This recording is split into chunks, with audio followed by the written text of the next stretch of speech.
வணக்கம் நண்பர்களே. இன்னைக்கு இந்த வீடியோவில் நம்ம எக் ஃப்ரை எப்படி பண்ணலாம் அப்படிங்கிறத பார்க்கலாம். இதுக்கு 5 முட்டை எடுத்திருக்கேன், 2 வெங்காயம், தக்காளி 1 எடுத்திருக்கேன். இந்த தக்காளி நல்லா பேஸ்ட் பண்ணி அந்த பேஸ்ட்டை ஆட் பண்ணணும். தாளிக்கிறதுக்கு கடுகு, வத்தல், எண்ணெய், கருவேப்பிலை, திரும்ப தேவைக்கு உப்பு. இப்போ நம்ம இதை ஸ்டார்ட் பண்ணலாம். இப்போது சட்டி காஞ்சதும் அதில் விட்டுருலாம். கடுகு உப்பு போட்டுடலாம்.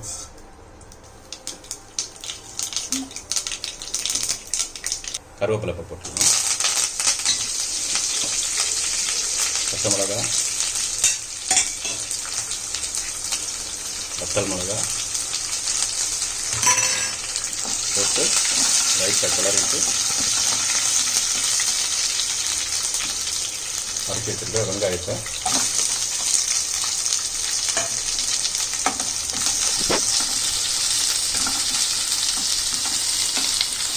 வெங்காயம் ஒரு 2 நிமிஷம் வதங்கினா போதும்.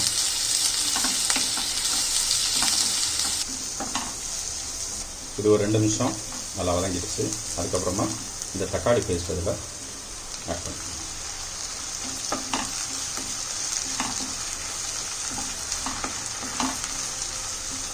இப்போ உப்பு இதில் ஆட் பண்ணிக்கலாம். ஆட் பண்ணி நல்லா கிளறி விடுங்க. தக்காளி பேஸ்ட் போட்டு 1 நிமிஷம் கிளறி விடுங்க.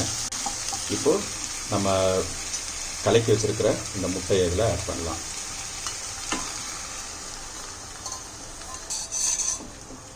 ஆட் பண்ணி இதை நல்லா கிளறி விடுங்க.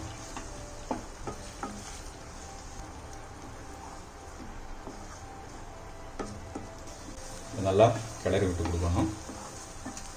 முட்டையில் உள்ள அந்த தண்ணி போகிற வரைக்கும் நல்லா கிளறி விட்டு கொடுங்க. நல்லா ஃப்ரை ஆகிடணும். 3 நிமிஷம் நல்லா கிளறி விட்டதுக்கப்புறமா ஓரளவுக்கு ரெடி ஆகிடுச்சு. பெரிய துண்டுகளாக இருந்துச்சுன்னா அதை அப்படி லைட்டாக கட் பண்ணி விட்டுக்கோங்க. அப்போ தான் எல்லாம் ஈக்குவலாக வெந்து வரும். இப்போ நல்லா ஃப்ரை ஆகிடுச்சு முட்டை உங்களுக்கு. இப்போ பாருங்கள், பார்த்தீங்கன்னா தெரியும். நல்லா ஒரு வாட்டி நல்லா கிளறிட்டு அடுப்பை ஆஃப் பண்ணிக்கலாம். இது நல்ல டேஸ்ட்டாக இருக்கும். நீங்களும் உங்கள் வீட்டில் ட்ரை பண்ணி பாருங்கள். Okay friends, egg fry ready ஆயிடுச்சு.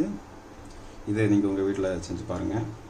இந்த வீடியோ உங்களுக்கு பிடிச்சதுன்னா லைக் பண்ணுங்கள், உங்கள் நண்பர்களுக்கு ஷேர் பண்ணுங்கள்.